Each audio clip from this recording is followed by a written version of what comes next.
A young man, building his life with a medical degree and a new fiancée, finds it all threatened by a tragic traffic accident from years ago. Now, he's back in court, fighting not just a manslaughter charge, but the strict conditions of his bond that he claims are causing safety risks at his job. Will the judge see his side, or will the state's concerns about community safety keep him in chains?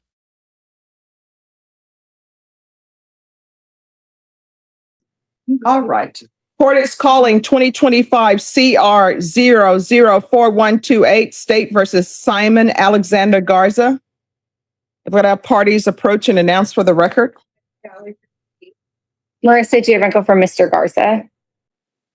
You filed a motion to modify bond conditions. And counsel, Ms. Pratt is still listed as the attorney. Is she remaining on this case? No, Judge, we talked about that and you signed the motion to withdraw last time I was here. Okay, I don't know why it continues to show her. I don't know.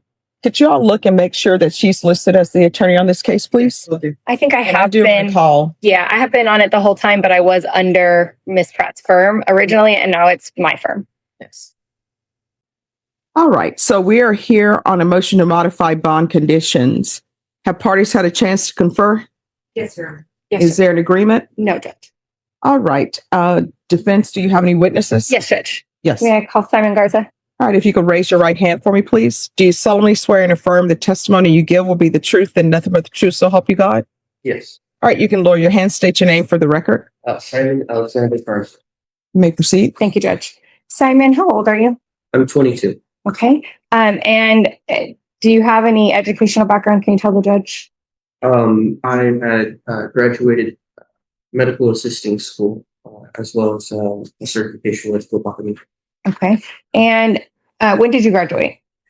I graduated back in March, I want to say. I had completed my schools Of 2025? of 2025. Okay. Was that prior to this arrest? Yes, that was prior to this arrest. Okay. And this arrest that we're here for, you're here on a manslaughter charge. What is it alleged to involve? Is it alleged to involve a traffic accident? Yes. Okay. And when is the alleged incident occur? The alleged incident occurred somewhere in early October of 2023 or 2022. Okay. So how long after the accident were you arrested? About 2 years. Okay. During those 2 years, did you have to report to anyone? No. Did you have to go to court at all? No. Did you have any monitoring whatsoever? No. Okay. Besides this arrest, have you ever been arrested in your entire life? No. Okay. Do you drink? No, I've never drank. I never plan to. Okay. Is that a religious reason for you? Yes. Okay. And so alcohol was not a factor in this incident? Yes. It was not. Okay. Yes. Okay. Are you working right now? Yes. Where are you working? Right now I'm helping to build the university hospital down on South Lawn. Okay. What do you do helping to build the hospital? So right now I'm doing work in the yard. I'm hauling copper pipes and moving boxes, filling out orders, receiving orders. Okay. Is it fair to say that you're not able to find a job in the field that you have a degree in? Yes. And why is that? My case, they when I applied, they like to tell me to come back whenever things are finished. And Okay. And what hours are you working in construction? so right now I'm working from 7 a.m. to 3 p.m. Okay. You are currently on partial house arrest with the GPS monitor, correct? Yes, that's correct. When did you get that put on? I got that put on in July Of 2025? 20. Yes. Okay. Have you had any violations on GPS? I have had no violations. Have you had any bond violations whatsoever? No. Okay. And have you always shown up to court dates Yes. on time? Yes. Okay. Do you have family here in San Antonio? Yes. All my family's here in San Antonio. Who all lives here in San Antonio? My mother, my 5 siblings, my cousins and uncles. Okay. What about you? Are you seeing anyone? Yes, I'm currently engaged. She also lives here in San Antonio. Okay. All of her family. Okay. Now, while you've had the GPS monitor on, has it caused you any problems at work? So I'm not able to wear steel toe boots or required steel toe boots. And I've been, running into things. There are snakes on the property. Would you say it's a safety hazard that you're not wearing the proper footwear due to the GPS monitor? I would say that. Okay. Has it affected your work hours at all? It has. I'm not able to get overtime. I have to leave slightly early just so that I'm able to make it to my home on time. That I'm not overlooked. Okay. So what do you mean slightly early? What's your schedule? So my schedule is from 7 a.m. to 3:30 p.m., but I have to leave at 3 o'clock Okay. in order to get home. So you're not in violation? Yeah, so that I'm not in violation. Okay. The alleged victim in this case, do you know his family at all? I Do you have any contact with them? No. Do you know where they live? No. You have no reason to contact them whatsoever? No. Okay. You also have a bond condition of no driving, correct? Yes, that's correct. Okay. How do you get to work? My father-in-law drives me. Okay. And how do you get to court every time you have a court? I either have my fiance or my mother take me. Okay. So you are not driving in any capacity? No. No machinery at work? No. Okay. The limit on your hours and not being able, having to leave early or not being able to work overtime, is that causing financial burden on you? That is. How so? Can you explain it to the judge a little more? So I'm not able to receive overtime because overtime is usually offered on the day of. All right, so here's my thing. This is what I don't understand. As a part of his conditions, it's partial GPS for work. So if he's working till 10 p.m., that's fine because it's partial for work. I don't understand this. I can't work at, until 3:30 because I need to be home by 3:30. That's not the court's orders. The court's orders are partial GPS for employment. So if your work schedule is from 7 a.m. to 3:30 p.m., then you're allowed to say from 7 a.m. to 3:30 p.m. So I don't understand why my orders are not being followed. Sure. Let me ask you this. So how long do you have from leaving work to get home? I have until close to be About an hour. Does it take you longer than that to make the drive? at 3:30. Yes, And is that due to traffic? it's due to traffic. Okay. And then do you have to get prior approval or tell your GPS officer ahead of time what your hours are? Yes. And is that why you can't work overtime because you don't find out until the day of? Yes. Who is your GPS officer? I believe it's Alicia Pryor. Alicia Pryor? Yes. Ms. Ferguson, Yes. can you see if Alicia Pryor can zoom in? You may continue. I don't have any other questions, just argument, Judge, and no other witnesses. All right. So, Mr. Garza, although you stated that you weren't arrested between the time of the crash and when you were arrested for this offense, you did receive a speeding ticket. Is that correct? And it was 2 years. I did. Okay. And then, what type of shoes are you wearing today? Today I'm wearing dress shoes.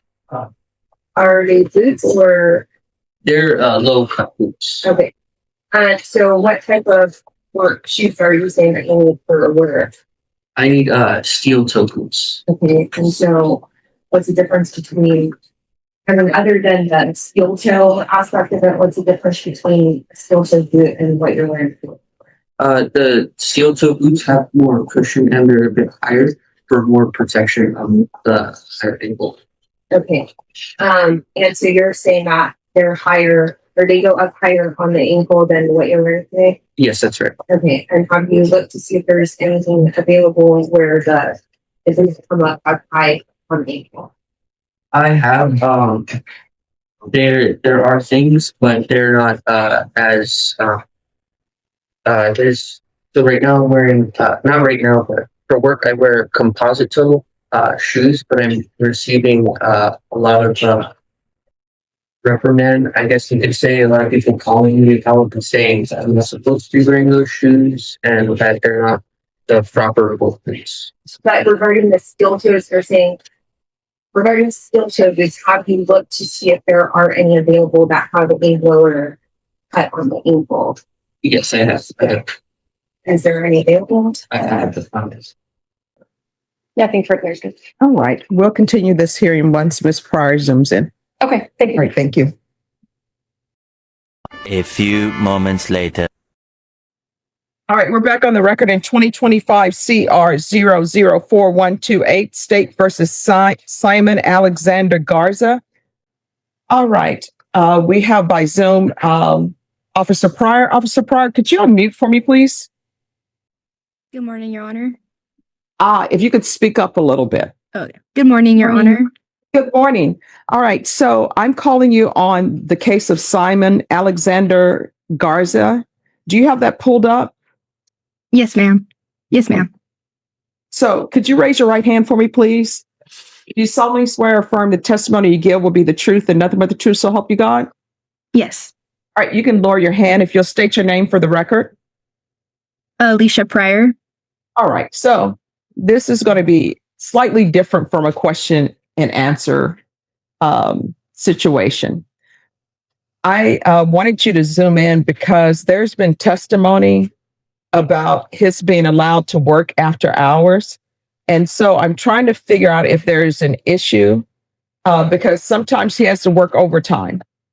And his attorney has stated, and he stated that there is a 30-minute window for him to return home after work, but that sometimes he has to leave early because he won't make that window.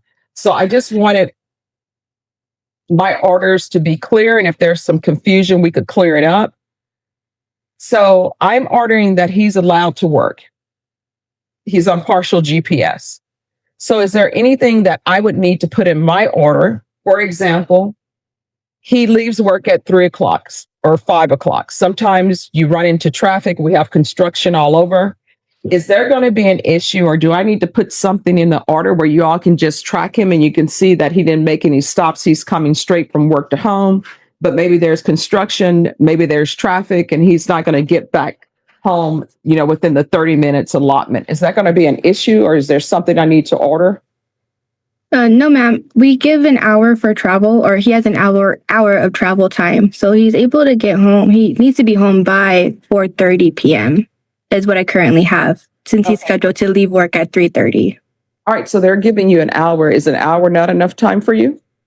So the day that I did try to leave work at 3:30 exactly, I ended up getting home at around 4:20, which is 10 minutes away from that cutoff time, and I didn't want to risk any accidents maybe happening or construction or something. All right, so this is what I can tell you. Normally what ends up happening with violations on pretrial matters, one, it comes to me.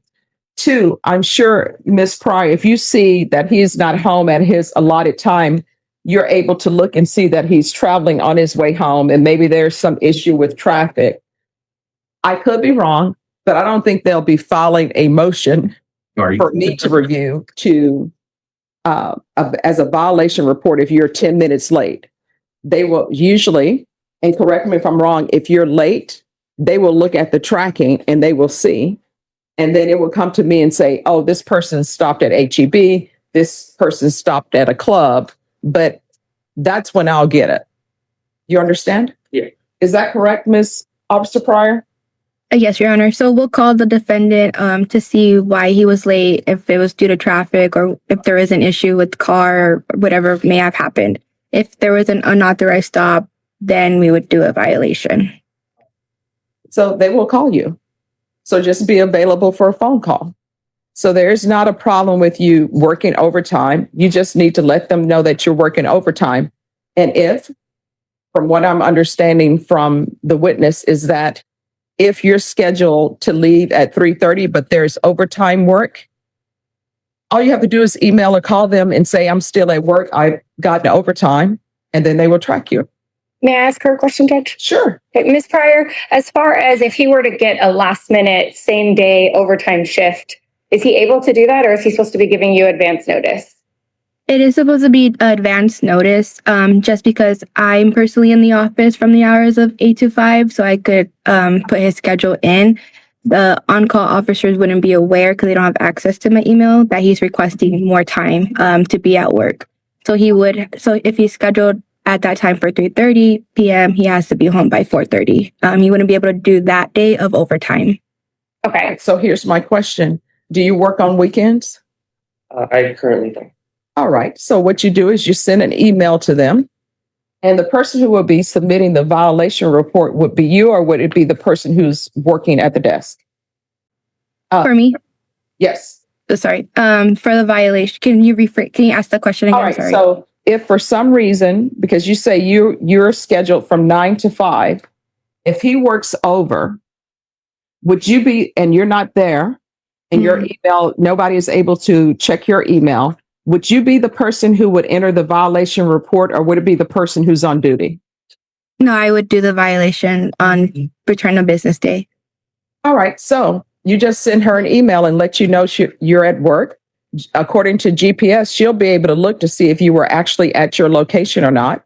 But if it's going to be overtime, this is the court's order, because I want people to work. If it's going to be overtime, you need to send them an email saying, I'm still at work. I'm going to be here overtime. She's just told you she would be the person who would enter the violation report, not the person on duty. And I'm making an assumption here. And if the assumption is incorrect, let me know. My understanding is that even if it was somebody who was not your normal officer, they would still call you and say, hey, where are you at? That was a bad sentence. I mean, my English professor would be horrible and upset with me for ending with a preposition. So they will call you and say, where's your location? Why are you not at your designated location? Miss Dixon, I apologize. You taught me better. And so did my mom. So you just need to make sure that you're in contact with them. And if you have an extra shift, just send them an email. You understand? Are you able to do that? All right. So, and just be available for phone calls.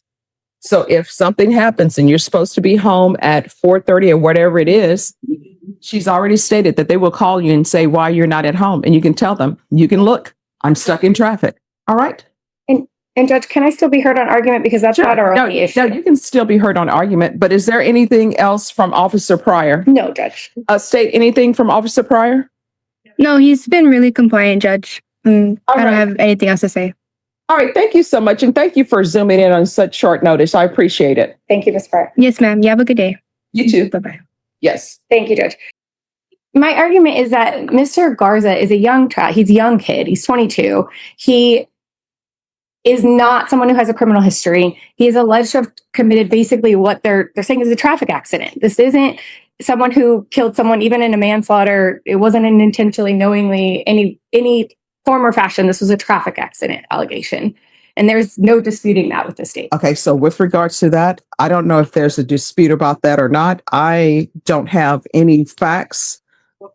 Sure. So that's all I know is what's in the indictment. I don't know any facts. If people want to call witnesses and place them under cross-examination for the facts of the case, then that can be done. Yeah, and Judge Mr. Garza did testify that this was a traffic accident. Do you want him to be cross-examined over the facts of the case? No, no, Judge, we've already passed and that was already done. But he did testify it was a traffic accident. I have not heard anything to dispute that. However, the purpose of GPS is to stop people from hurting other people, to stop people from committing additional crimes, to protect victims. The protection from the community, we want to argue for the state side, is driving. They're concerned about Mr. Garza driving. He testified he is not driving. There is a condition of bond that he not drive. The GPS does not add any additional protections that it is intended for. This is not a case for GPS. He has also been on GPS since July of 2025 with 0 violations, and it is creating a safety hazard for him at work. I believe we've solved the hour issues, and I appreciate that, Judge, but it is additionally causing a safety issue for him at work, and it is unduly burdensome and not necessary in this case. State? Good. We believe it's necessary in testimony that in the 2 years that he was not indicted, we put up a speeding ticket. And so I think from the state side, it is necessary to monitor him for the safety of the community, and so you'd ask that you keep it out of the order. All right. Thank you. All right. The motion will be denied. Thank you. Thank you. Despite a compelling argument about employment hardships and a clean record on the monitor, the judge ultimately sided with the state.